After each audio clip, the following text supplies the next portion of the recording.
Thank you Lord, thank you Lord. Hallelujah. కళ్ళు మూసుకున్నట్లయితే ప్రార్థన చేసుకుందాం. స్తోత్రం తండ్రి, మహోన్నతుడా, మహాపరిశుద్ధుడా, జీవముల తండ్రి, ఈ రాత్రి కాల సమయంలో ప్రభు మరోసారి నీ పాసన్నిధికి ప్రభు నడిపించే విధానం బట్టి వందనాలు చెల్లిస్తున్నాను. మా మంచి బోధకుడా, పరిశుద్ధాత్ముడా, నీవే బోధకుడా విండి మాకు బోధించండి. ఈ బైబిల్ స్టడీని ప్రభు ఆశ్రయించండి. నీ నామం గొప్ప చేసుకోమని ప్రతి ఆటంకం నజరని యేసుక్రీస్తును లయపరుస్తూ నీ నామకి సమసప్పగిస్తూ యేసునామమున పాస్తున్నాం తండ్రి, ఆమేన్. దేవుని పరిశుద్ధ నామమునకు మహిమ కలుగును. ప్రియమైన బిడ్డలారా, మనము ఇజ్రాయెల్ యొక్క 12 గోత్రాల గురించి నేర్చుకుంటూ వస్తున్నాము. అందులో ప్రత్యేకించి గాదు గోత్రం గురించి నేర్చుకుంటున్నాం. ప్రియమైన బిడ్డలారా, మరి గాదు గోత్రంలో ఉన్నటువంటి లేకుంటే గాదు యొక్క ప్రియమైన బిడ్డలారా, మరి గాదు యొక్క మరి 7 కుమారుల గురించి మనం నేర్చుకుంటూ వస్తున్నాం.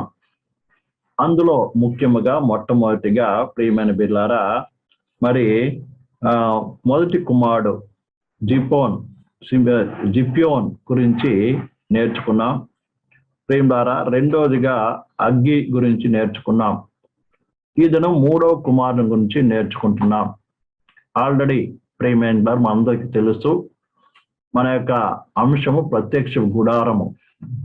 అయితే ప్రియమైన బిడ్డలారా, ఆ ప్రత్యక్ష గుడారము గురించి ఆరంభించినటువంటి మనము ప్రత్యక్ష గుడారము చుట్టూ గుడారులు వేసుకున్నటువంటి యొక్క మరి ఇజ్రాయిల్ గోత్రం గురించి మరి నేర్చుకుంటూ వస్తున్నాం. అందులోనే ప్రియమైన బిడ్డలారా, ఇప్పుడు గాదు గురించి నేర్చుకుంటున్నాం. గాదు యొక్క ఆశీర్వాదము గురించి మనం చూసినప్పుడు గాదు గొప్ప సైన్య సమూహం అవుతాడని ప్రియములారా ప్రవచన రీతిగా చెప్పబడినట్టుగా ప్రియమైన బిడ్డలారా మనం చూసాం. అలాగే దేవుని సంఘము కూడా ప్రియమైన బిడ్డలారా ఒక సైన్య సమూహంతో పోల్చబడింది. అయితే గాదుకు మరి 7 కుమారులు ఉన్నట్టుగా, అలాగే 7 కుమారులకు ఉన్నటువంటి పేర్లను బట్టి ఒక్కొక్క ప్రత్యేకమైనటువంటి కృప మరి ఉన్నట్టుగా మనం చూస్తున్నాం. ఒక్కొక్క అర్థాన్ని మనకు తెలియపరుస్తుంది. ఆ అర్థాన్ని బట్టి మనము ప్రియులారా దేవుని సంఘాన్ని పోల్చినప్పుడు ప్రియులారా సంఘములో కూడా మరి ఆ 7 రకాల కృప సంఘములో ఉండవలసినది ఉన్నదని దీనికి ముందు ఆల్రెడీ మనం నేర్చుకున్నాం. అందులో మొట్టమొదటిగా సిప్యోన్ అనగా కావలివాడు అని అర్థం. అర్థమైందండి? కాబట్టి సంఘములో కావలివారు ఎంతో అవసరం ఉన్నదని దీనికి ముందు పాఠాల్లో నేర్చుకున్నాం. రెండోది అగ్గి అంటే సంతోషము లేక విందు. ఎలాంటి విందు సంఘంలో జరగాలి అన్న విషయాన్ని గురించి మనము గత దినాల్లో మనం నేర్చుకున్నాం. అయితే ఈ దినమున శుని గురించి నేర్చుకుంటున్నాం. ప్రియమైన గాదు యొక్క 3వ కుమారుడైనటువంటి శుని అనగా ప్రియమైన బిడ్డలారా మరి నెమ్మది లేక సమాధానము అని అర్థము. శుని కావాలంటే ఆదికాండము 46వ అధ్యాయము, ఆదికాండము 46వ అధ్యాయము ప్రియమైన బిడ్డలారా 16వ వచనం చదువుకుందాం. ఆదికాండము 46వ అధ్యాయం 16వ వచనము. గాదు కుమారులైన సిప్యోను, అగ్గి, శుని, ఎస్బోను, ఏరి, అరోది, అరేలి వీళ్ళందరూ కూడా ఆయన కుమారులు. అందులో 3వ వ్యక్తి శుని అనగా ప్రియమైన బిడ్డలారా రెస్ట్ లేక నెమ్మది పరిచేవాడు అంటే విశ్రాంతినిచ్చేటువంటి వాడు అని అర్థము ప్రియమైన బిడ్డలారా. అయితే సంఘములో ఉన్నటువంటి విశ్వాసులు కావచ్చు, సేవకులు కావచ్చు, పరిచారకులు కావచ్చు, సంఘములో విశ్రాంతినిచ్చేవారు కొంతమంది అవసరమై ఉన్నారు, నెమ్మది పరిచేవారు కొంతమంది అవసరమై ఉన్నారు. అలాంటి వారికి ఉండాలన్నది దేవుని యొక్క ఉద్దేశం ప్రియులారా.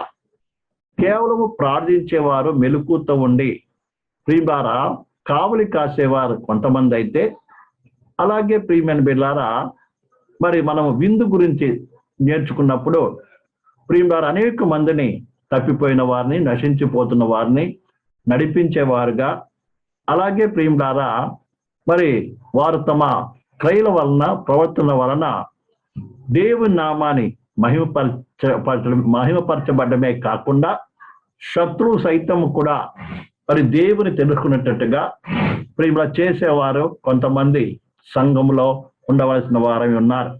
మనం దీనికి నేర్చుకునే రీతిగా ప్రియమైన బిడ్డలారా, అదే కాకుండా సంఘములో ప్రియులారా నెమ్మది పరిచేవారు కావాలి, విశ్రాంతి ఇచ్చేవారు కావాలి ప్రియమైన బిడ్డలారా. ఎందుకంటే ప్రియుల మనము ఆది నుంచి మనం చూసినప్పుడు కూడా ప్రియమైన బిడ్డలారా మరి మానవుడు ఆదిలోనే ఏం కోల్పోయాడు? నెమ్మదిని కోల్పోయాడు, సమాధానం కోల్పోయాడు. కాబట్టి చూడండి, ఆది కాండము 3వ అధ్యాయం 17 నుంచి 19 వరకు చదవండి. ప్రియులారా ఈ దినం లోకంలో ఎటు చూసినా కూడా నెమ్మది లేకుండా, సమాధానం లేకుండా జీవిస్తున్న ప్రజలు అయి ఉంటున్నారు. ప్రియులారా ఇది కేవలం ఈ దినం జరిగిన సంఘటన కాదు, కానీ ప్రియులు ఆది మానవుడు ఎప్పుడైతే పాపం చేశాడో ఆ దినమే మానవులో ఉన్నటువంటి యొక్క నెమ్మది, సమాధానం పోగొట్టుకున్నాడు. ఈ దినం మానవ జాతి అంతా కూడా ప్రియమైన బిడ్డలారా నెమ్మది లేకుండా, సమాధానం లేకుండా జీవిస్తూ ఎక్కడ నెమ్మది దొరుకుతుందా, ఎక్కడ సమాధానం దొరుకుతుందనని ఎంతో మంది ఎన్నో రకాలుగా ప్రయత్నాలు జరిగిస్తూ ఉన్నారు. కానీ వారికి నిజమైనటువంటి నెమ్మది దొరికే స్థలం కావచ్చు, నెమ్మది దొరికేటువంటి యొక్క ప్రియమైన స్థితి కానీ వారికి తెలియదు, ఆ మార్గం వారికి తెలియదు. అలాంటి వారికి ప్రియులారా నెమ్మదిని, సమాధానం కలగ చేసేవారు ప్రియులారా సంఘంలో ఎంతో మంది సంఘము ప్రియులారా సంఘంలో అవసరమై ఉన్నారు. కాబట్టి రక్షణ పొందిన ప్రతి విశ్వాసి కూడా ప్రియులు అనేక మందికి నెమ్మది, సమాధానంను ఇచ్చేవారిగా ఉండాలి. అంతేగాని సంఘము ద్వారా, దేవుని ప్రజల ద్వారా ఎక్కడ అసమాధానం కలగకూడదండి. ఇది అనేక మంది విశ్వాసులు అనబడిన వారు, ప్రభువుని యేసుని విశ్వాసం ఉంచేవారు అనేక సార్లు ప్రియులారా ఇతరులకు నెమ్మది లేకుండా చేస్తుంటారు. కొంతమంది ఇంట్లో భార్య భర్తకు నెమ్మది లేకుండా చేస్తుంటుంది, అలాగే భర్త భార్యకి నెమ్మది లేకుండా చేస్తుంటారు. కుటుంబ సభ్యులు ఒక విశ్వాసి కుటుంబం ఉన్నట్లయితే అనేక సార్లు వారి చుట్టుపక్కల వారికి నెమ్మది లేకుండా చేస్తుంటారు. ఇది దేవుని ప్రజల యొక్క లక్షణం ఏమాత్రమో కాదు. నువ్వు విశ్వాసి ఉన్నట్లయితే నీ మూలంగా ఏం కలగాలి? నెమ్మది కలగాలి, సమాధానం కలగాలి. ప్రియమైన ఈ విషయాన్ని ప్రతి ఒక్కరు కూడా అర్థం చేసుకోవాలి.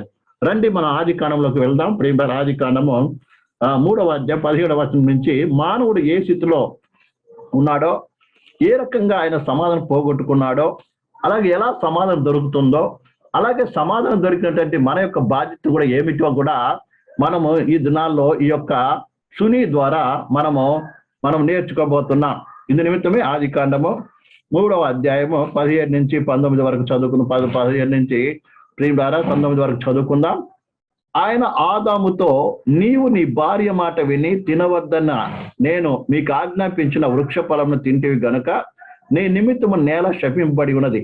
ప్రయాసతోనే నీవు బ్రతుక దినములన్నీ దాని పంట తిందువు. అది ముండ్ల పొదలను, ముండ్ల తుప్పలను, గచ్చ పొదలను నీకు మొలిపించును. పొలములోని పంట తిందువు. నీవు నేల నుంచి తిరిగి చేరు వరకు నీ ముఖము చెమట కార్చి ఆహారం తిందువు. ఏలయనగా నేల నుండి నువ్వు తీయబడితివి, నువ్వు మన్నే గనుక తిరిగి మన్నై పోదువని చెప్పాను. ప్రియమైన బిడ్డలారా, ఎప్పుడైతే ఆదాము పాపం చేశాడో, ఆదాములు పాపం చేశారో ఆ దినమే దేవునికి వారికి మధ్యన సంబంధము తెగిపోయింది. ఎప్పుడైతే తెగిపోయిందో వారిలో భయము, ప్రియులారా భయం వచ్చింది. అలాగే ప్రియులారా దేవునికి శాపం వారికి వచ్చింది. ఇలాగూ వారి జీవితము ఆది నుంచి ఏమైంది? ఎప్పుడైతే పాపం చేసిన ఆ దినమో వాళ్ళ నెమ్మది, సమాధానం లేకుండా పోయింది. చివరికి ప్రయాసము, కష్టము, వేదన, దుఃఖము ఇవన్నీ ప్రాప్తించిందండి. ఆ దినం మొదలుకొని కూడా ప్రియులారా బాగా అర్థం చేసుకోవాలి.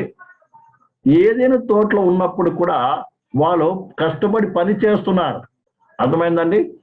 ఏదైనా తోటలో ఉన్నప్పుడు కూడా వారు ఏం చేస్తున్నారు? ఉదయం నుంచి సాయంత్రం వరకు ఏం పని చేస్తున్నారు. కానీ వారికి ప్రయాసలా కనబడలేదు, కష్టంలా కనబడలేదు, దుఃఖంలా కనపడలేదు. కానీ ఏనాడైతే దేవునితో ఉన్న సంబంధం వారికి కోల్పోయారో, అంటే దేవునికి విరోధంగా పాపము చేశారో, దేవుడు వద్దన పైన చేశారో, ఆ దినమే వారికి ఏమైంది? నెమ్మది కోల్పోయారు, భయము వచ్చింది. భయముతో పాటు ప్రియమైన వారికి ఏం లేదు, నెమ్మది పోయింది, సమాధానం పోయింది. చివరికి ప్రయాసపడడం అయింది, ప్రయాసం వచ్చింది, వారికి కష్టం వచ్చింది. ప్రియమారా, ఎన్ని చేసినా కూడా వారికి ఏం కలగట్లేదు, సంతోష సమాధానం ఆ దినమే కోల్పోయినట్టుగా మనము దేవుని యొక్క వాక్యంలో మనం చూస్తుంటున్నాం ప్రియమారా. అందుకే యోబు భక్తుడు అంటున్నాడు ప్రియమారా 5:7, యోబు భక్తుడు అంటున్నాడు 5వ అధ్యాయం 7వ వచనంలో, ప్రియమారా యోబు గ్రంథము 5వ అధ్యాయం 7వ వచనము, నిప్పు రవ్వలు పైకి ఎగురునట్లు నరుల శ్రమానుభవమునకే పుట్టుచున్నారు. క్రాకమైన మాట ఏంటా, నిప్పు రవ్వలు పైకి ఎగురునట్లు.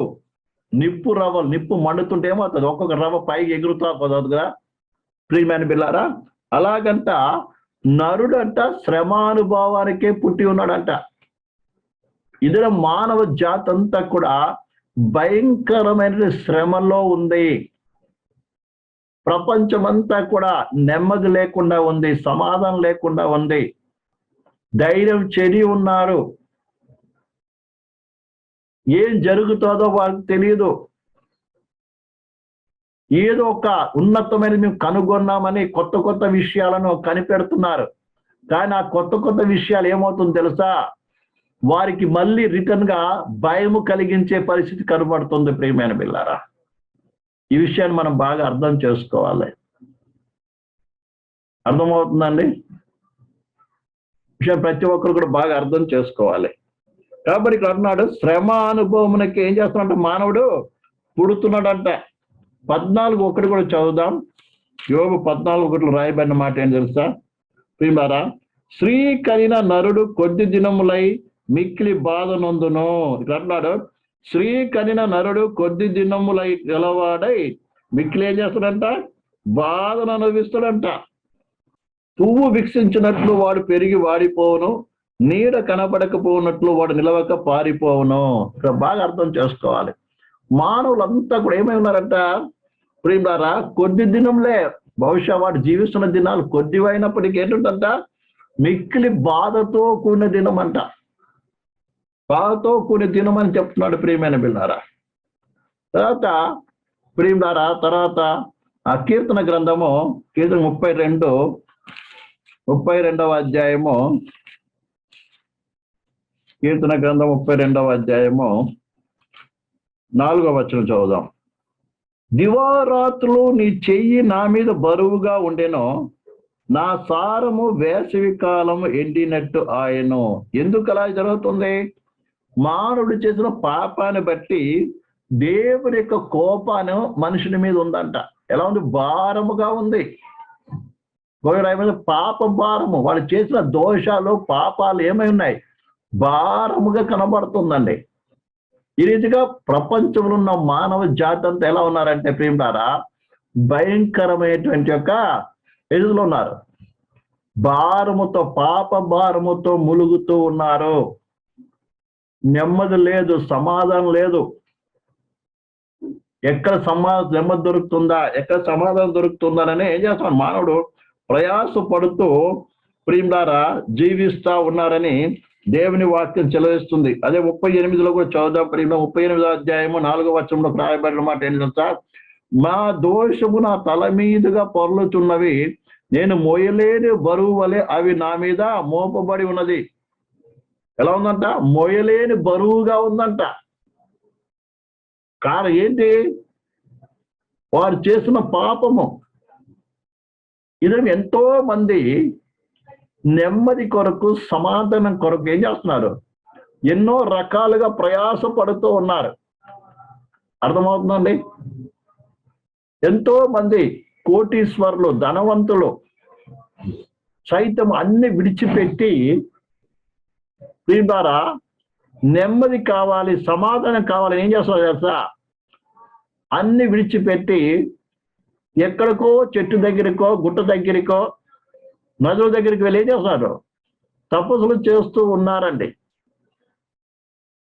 ఈ విషయాన్ని బాగా అర్థం లేకుంటే ఎవరెవరో గురువుల్ని వాళ్ళని వీళ్ళని ఏం చేస్తున్నారు, వెంబడిస్తున్నారు. ఎందుకు తెలుసా? నెమ్మది కావాలి, సమాధానం కావాలి. ప్రియమైన సహోదరి సహోదరుడా, కొంతమంది సమాధానం పొందుట కొరకు డబ్బు సంపాదిస్తే నాకు సమాధానం దొరుకుతుందేమో డబ్బులు అనుకుంటారు. డబ్బు వచ్చినా సమాధానం దొరకటం లేదు. ఇక రకరకాల పాపాలు చేసేవాళ్ళు ఉన్నారు, వ్యభిచారం చేసేవాళ్ళు ఉన్నారు, ఇక్కడ మత్తుమని తీసుకునేటువంటి వారు ఉన్నారు. ఎందుకు? నెమ్మది కొరకు, సమాధానం కొరకు. ఎన్ని రకాల ప్రయాస పైన మానవునికి ఏం దొరకటం, నెమ్మది సమాధానం దొరకటం లేదండి. అయితే సంఘం యొక్క బాధ్యత ఏంటిది? ఎందుకంటే మనము నెమ్మది ఏంటో, సమాధానం మనం పొంది ఉన్నాము. ఆ తర్వాత విషయానికి వస్తా ప్రేమ. కాబట్టి ప్రస్తుతానికి మానవులంతా ఏమైనా నెమ్మది లేకుండా సమాధానం లేని స్థితిలో ఉన్నారు. ఆదిని ఏమైపోయాడు? మానవుడు దేవునికి విరోధంగా పాపము చేయడం ద్వారా దేవునికి మనిషికి ఉండవలసిన సంబంధం తెగిపోయింది. కాబట్టి ప్రియులారా, మానవుడు జీవితంలో నెమ్మది సమాధానం లేదు.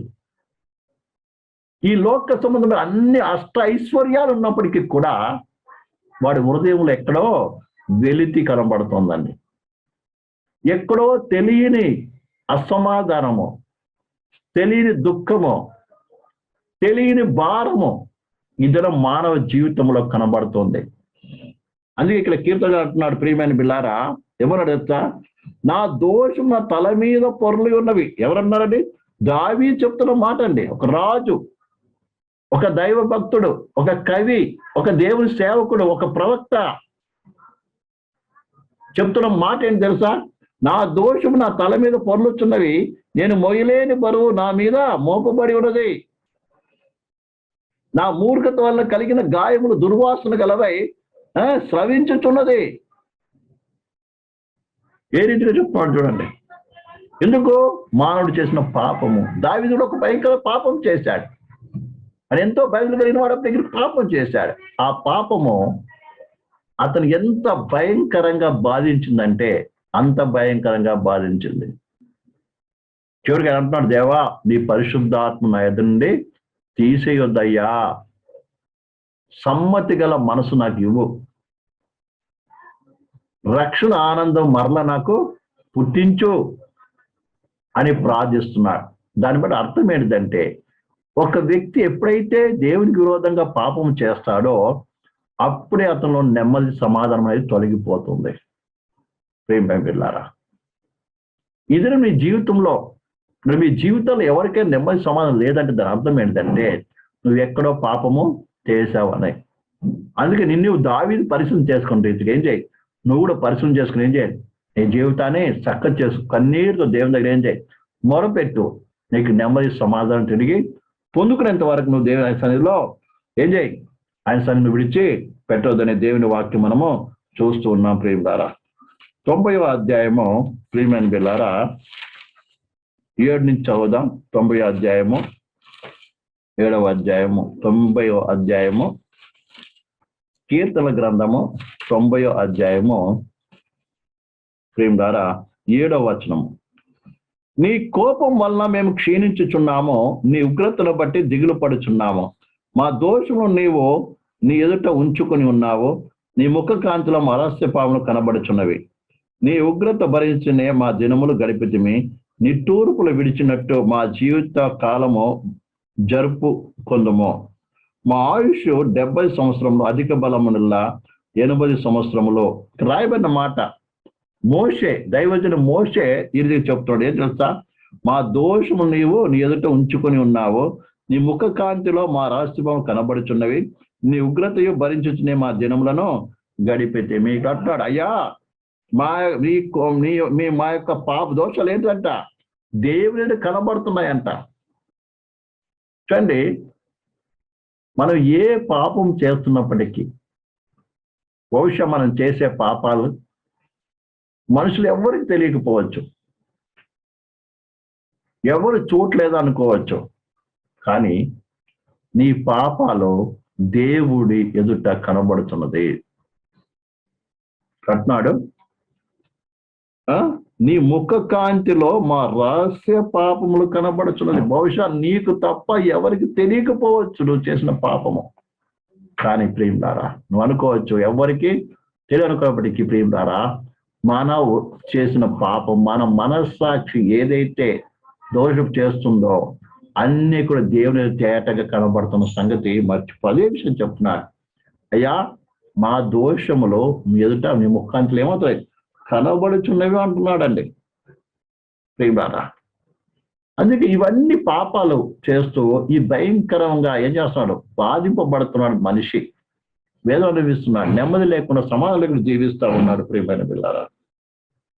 మరొక వాక్యం కూడా చదువుదాం, 1:14 ప్రియమైన పిల్లారా. ప్రసంగి 1:14. సూర్యుని కింద జరుగుతున్న క్రియలన్నిటిని నేను చూచితిని, అవి అన్నీ వ్యర్థములే, అవి ఒకడు గాలికే ప్రయాసపడినట్టే. పాపాలు పెట్టుకొని ఈ లోకం ఎంతో ప్రయాసపడుతున్నాడు, ఎన్నెన్నో ప్రయాసపడుతున్నాడండి. ఉదయం సాయంత్రం దాకా, రాత్రి పగలు. దేవుడు పగలనిచ్చాడు, రాత్రినిచ్చాడు. పగలంతా పని చేయాలి, రాత్రికి ఏం చేయాలి, రెస్ట్ తీసుకోవాలి. కానీ ఈ దినమున మనుషుడు రాత్రి పగలు పని చేస్తున్నాడు, కానీ ఏ ప్రయోజనము లేదు. అన్ని అంటే గాలికి ప్రయాసపడినట్టేనంట. మనకందరికి తెలుసు ప్రసంగి గురించి. ఆయన అంటున్నాడు అన్ని చేశాడు, ఆయన అనుకున్నదంతా జరిగించాడు. ఇప్పుడు ఇల్లు కట్టాడు, తోట రాయించాడు, దాసును సంపాదించి వెండి బంగారు సంపాదించుకున్నాడు, అన్నీ చేశాడు. అది చివరికి అంటున్నాడు ఇవన్నీ ఉంటుంది, ఎందుకంటే ఇవన్నీ వదిలిపెట్టి నేను వెళ్ళిపోవాలి, నేను పడి ప్రయాసంతా వ్యర్థమే.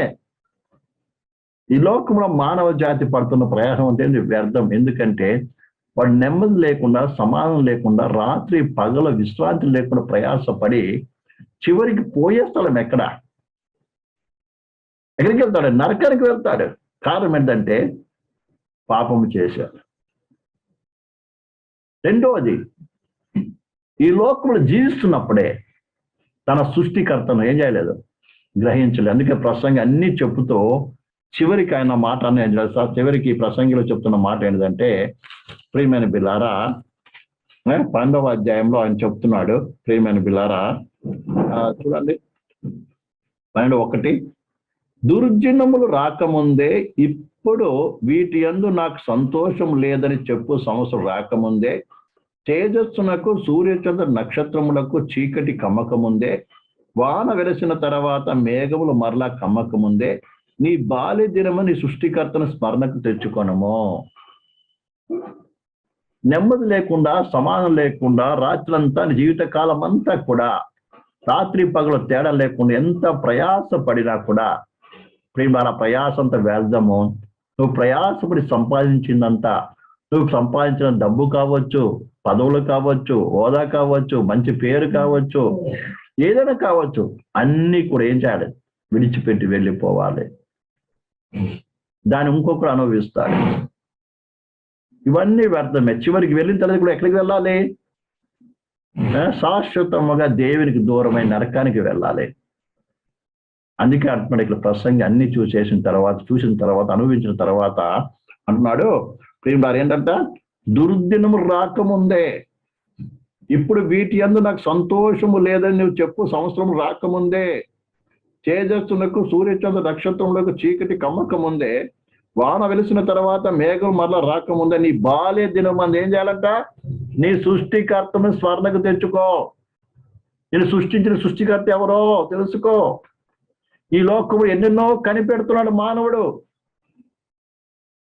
ఎన్నెన్నో. చివరికి ప్రియుల మనుషులను కూడా తయారు చేస్తున్నాడు అండి, తెలుసా. పిల్లలను కూడా పుట్టించే మిషన్స్ వచ్చేసినాయి, అర్థమవుతుందండి. ఈ మధ్య 2-3 రోజుల నుంచి న్యూస్ చూస్తున్నాం, అందులో ప్రియులారా పిల్లలు పుట్టించే మిషన్ కూడా వచ్చేసింది. కానీ ప్రియమైన ఎన్ని ప్రయోజనం లేదు. కానీ ప్రియమైన బిడ్డలారా, సృష్టికర్తను మాత్రం తెలుసుకోలేకపోతున్నాడే. నువ్వు ఎంత ప్రయాసం ఏమో చెయ్యి, కానీ నీకు ఒక దినము దుర్దినం అంటే ఈ లోకాన్ని విడిచిపెట్టిపోయే దినము రాకముందు ఏం చేయి, నీ సృష్టికర్తను ఏం చేయాలి, తెలుసుకోవాలి. అది తెలుసుకోవడానికి ఎవరు ప్రయాసపడలేదు. కానీ ఏదో కనిపెడుతున్నారు. ప్రేమ వీళ్ళందరికీ కూడా ప్రేమ ఒక దినం రాబోతుంది, దినము అదే మరణ దినము. విషయాన్ని బాగా అర్థం. అందుకంటే ప్రేమ దుర్దినం రాక, నీ మరణ దినం రాకముందే నీ సృష్టికర్త ఎవరో తెలుసుకో. బహుశా లోకరీతిగా నువ్వు ఎంత గొప్ప గొప్ప జ్ఞానవంతుడు అయి ఉండొచ్చు ప్రేమ, కానీ ప్రేమ నీ సృష్టికర్త నువ్వు తెలుసుకోకపోతే, నీ సృష్టికర్త తెలుసుకోవడానికి నువ్వు ప్రయాస పడకపోతే ప్రయోజనమో లేదన్న విషయాన్ని బాగా అర్థం చేసుకోవాలి. అందుకే జ్ఞాని అనబడినటువంటి ప్రసంగి ఏం చేస్తున్నాడు తెలుసా? చివరికి అన్ని చేసి అనుభవించి ప్రేమలారా ఎన్నెన్నో కనిపెట్టి అన్ని చూసి చివరికి ఆయన చెప్తున్న ఒకే మాట ఏంటంటే, దుర్దినం రాకముందే నీ సృష్టికర్తను ఏం చేయి, స్మరణకు తెచ్చుకో.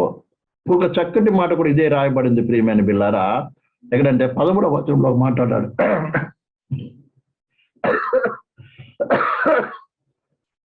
క్షమించాలి, ప్రసంగి 12:13లో ఇదంతా విన్న తర్వాత తేలిన పరిచార్థం ఇదే, దేవుని యందు భయభక్తులు కలిగి ఉండి ఆయన కట్టలను అనుసరించి నడుచుకొని చుండవలనని మానవ కోటికి ఇదియే విధి. ఇదంతా విన్న, ఈ ప్రసంగం అంతా విన్న తర్వాత కన్క్లూజన్ గా చివరిగా ఆయన చెప్తున్న మాట ఏంటి తెలుసా? దేవుని యందు భయభక్తులు కలిగి ఆయన కట్టలను అనుసరించి నడుచుకొని చుండవలెనో మానవ కోటికి ఇదే విధి. విధి అంటే ఏంటిది? ఆజ్ఞ. మానవ జాతి చేయవలసిన పని ఏంటి తెలుసా? దేవుని యందు భయభక్తులు కలిగి నడుచుకోవాలి, అంతే. అర్థమైందండి? దేవుని ఏం చేయాలి? భయభక్తులు కలిగి ఉంటే ముందు సృష్టికర్తని దేవుని తెలుసుకోవాలి. నిన్ను సృష్టించిన దేవుడు ఎవరో తెలుసుకోవాలి మొట్టమొదటి నువ్వు. రెండోది ప్రియమైన బిళ్ళారా, ఆ సృష్టికర్త దేవుడి యందు భయభక్తులుగా నడుచుకోవాలి. ఇదే అసలు శిష్యులైనటువంటి నిన్ను పుట్టించినటువంటి దేవుని యొక్క ఏంటిది ప్రియమారా నిర్ణయము. ఈ లోకంలో జీవితం ప్రతి మానవుడు, నువ్వు ఎవరైనా కావచ్చు, మొట్టమొదటి నువ్వు ఎవరు తెలుసుకోవాలి? ఏం తెలుసుకోవాలి? నీ సృష్టికర్త ఎవరో తెలుసుకోవాలి. నిన్ను ఒకరు పుట్టించాడు, ఏ ఉద్దేశం నిన్ను పుట్టించాడు నువ్వు తెలుసుకొని ఆ దేవుని యొక్క ఆజ్ఞను కట్టలను ఏం చేయాలి? గైకొనాలి. ఇదే మానవ జాతికి అంతటికీ విధింపడిన విధి అని ఈ యొక్క ప్రసంగికుడు చెప్తూ ఉన్నాడు. ప్రియమైన బిడ్డలారా, ఎంతవరకైతే నీ సృష్టికర్తను తెలుసుకోవో అంతవరకు కొన్ని నెమ్మది సమాధానం అనేది ఉండదని దేవుని వాక్యం సెలవిస్తూ ఉంది. కాబట్టి ఈ విషయం బాగా అర్థం చేసుకోవాలి. ప్రియలారా, ఆదాము ఏనాడైతే పాపము చేసి దేవుని దూరం అయిపోయాడో ఆ దినమే ప్రియలారా, ఇంకా ప్రియలారా, ఎప్పుడైతే పాపము చేయడం ద్వారా క్షమించాలి, ఆదాము అవ్వలు ఎప్పుడైతే పాపము చేశారో ఆ దినమే దేవునితో సంబంధం తెగిపోయింది. ఆ దినం నుంచే వారి జీవితంలో భయము, నెమ్మది, సమాధానం అనేటువంటి యొక్క స్థితి వారికి వచ్చింది. అదే కాకుండా దేవుడు వారిని ప్రియులారా ఆ ఏదెను తోట నుంచి ఆయన సన్నిధి నుంచి ఏం చేసి బయట గెంటి వేసి పడ్డాడు. ఆ దినం మొదలుకొని ఇప్పటి వరకు కూడా ప్రియులారా మనుషుడు నెమ్మది లేకుండా, సమాధానం లేకుండా జీవిస్తూ ఉన్నాడు. అయినప్పటికీ కూడా ప్రేమమైన దేవుడు మానవుని నిత్యం ఏం చేస్తున్నాడు? పిలుస్తూ వస్తున్నాడు. చూడండి, దేవుడు మానవునికి పిలుపునిస్తూ వస్తున్నాడు. అందుకే ఆయన కుమారుడైన యేసుక్రీస్తుని ఈ లోకానికి పంపించాడండి. ఏ మానవుడైతే దేవుని విరోధంగా పాపము చేసి నెమ్మది లేకుండా, సమాధానం లేకుండా ప్రియమైన బిడ్డలారా జీవిస్తూ ఉన్నారో, ప్రియమైన బిడ్డలారా ఆ మానవుని తిరిగి ఆ నెమ్మది సమాధానం ఇచ్చుట కొరకే సృష్టికర్తను దేవుడు తన కుమారుడైన యేసుక్రీస్తు ఈ లోకానికి పంపించాడు. ఇప్పుడు మనము ప్రపంచం అంతా కూడా క్రిస్మస్ జరుపుకుంటూ ఉన్నారు. కొంతమందికి క్రిస్మస్ అంటే కూడా ఏమో తెలియదు, ఎందుకు చేయాలో తెలియదు. ఇదొక పండగ. ఈ లోకానికి పండగలు చాలా ఉన్నాయి. ప్రతి పండగలో మానవుడు చేసే పనులు ఏంటిదంటే, ఆ రోజు తాత్కాలికముగా సంతోషించుట కొరకు, ఆనందించుట కొరకు కొత్త పనులు ధరించుకోవటము, మంచి వంటలు చేసుకోవడము, త్రాగటము, తినటము, గంతులు వేయటము, ఇవన్నీ చేస్తూ ఉంటారు. ముఖ్యంగా క్రిస్మస్ పండుగలో అనేక మంది చేసేది ఏంటంటే తాగాలి, తినాలి, ప్రియవారు గంతులు వేయాలి, ఇది చేస్తూ ఉంటారు. కానీ అసలు స్థితులైన క్రిస్మస్ ఏంటంటే ప్రియులారా, నెమ్మది లేకుండా, సమాధానం లేకుండా నశించిపోతున్న మానవ జాతిని తిరిగి నెమ్మది, సమాధానం ఇచ్చుట కొరకు సృష్టికర్తడు దేవుడు తన ఏకైక కుమారుని ఏం చేశాడు, ఈ లోకానికి పంపించి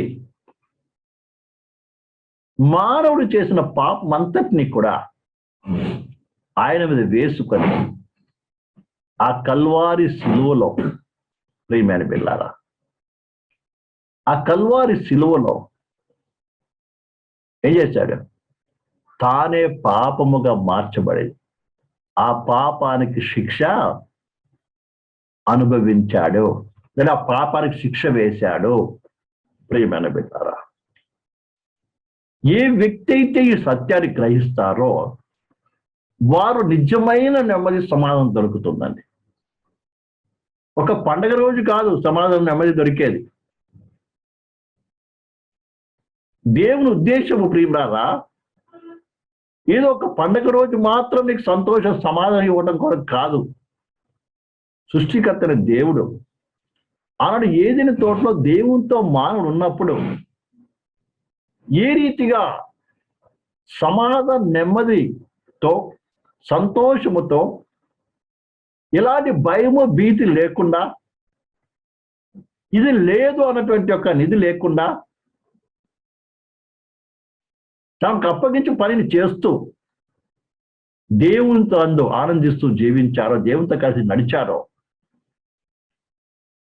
ఆ నిత్య సంతోషము, నిత్య సమాధానము, నిత్య ఆనందము ఇవ్వాలని యేసయ్యని లోకం పంపించాడు.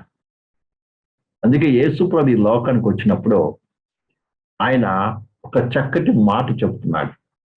ఏం చెప్తా చూడండి, మత్తయి సువార్త 11:29. మత్తయి సువార్త 11:29. మత్తయి సువార్త 11:29. మత్తయి సువార్త 11:29.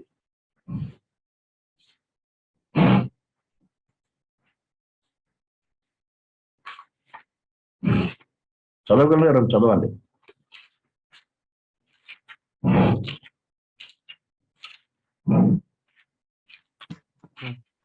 నేను సాత్వికుడను,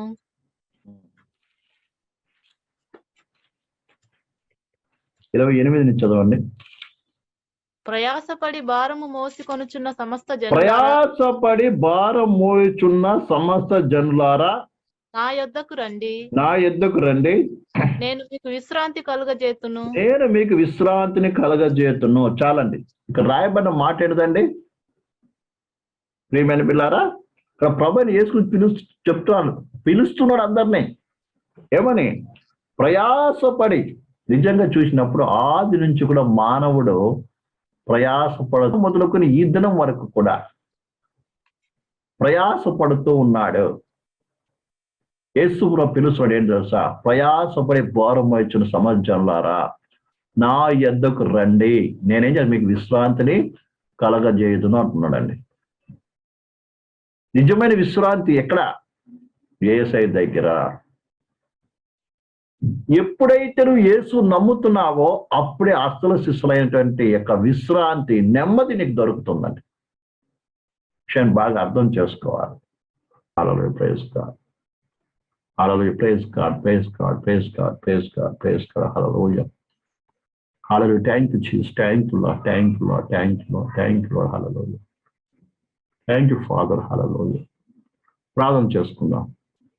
మహోన్నతులైన తండ్రి, మహాపరిశుద్ధుడా, జీవముల తండ్రి, ఈ రాత్రికాల సమయంలో గాదు యొక్క 3వ కుమారుని శని గురించి నేర్చుకునే గొప్ప కృపా భాగ్యం ఇచ్చినందుకు వందనాలయ్యా.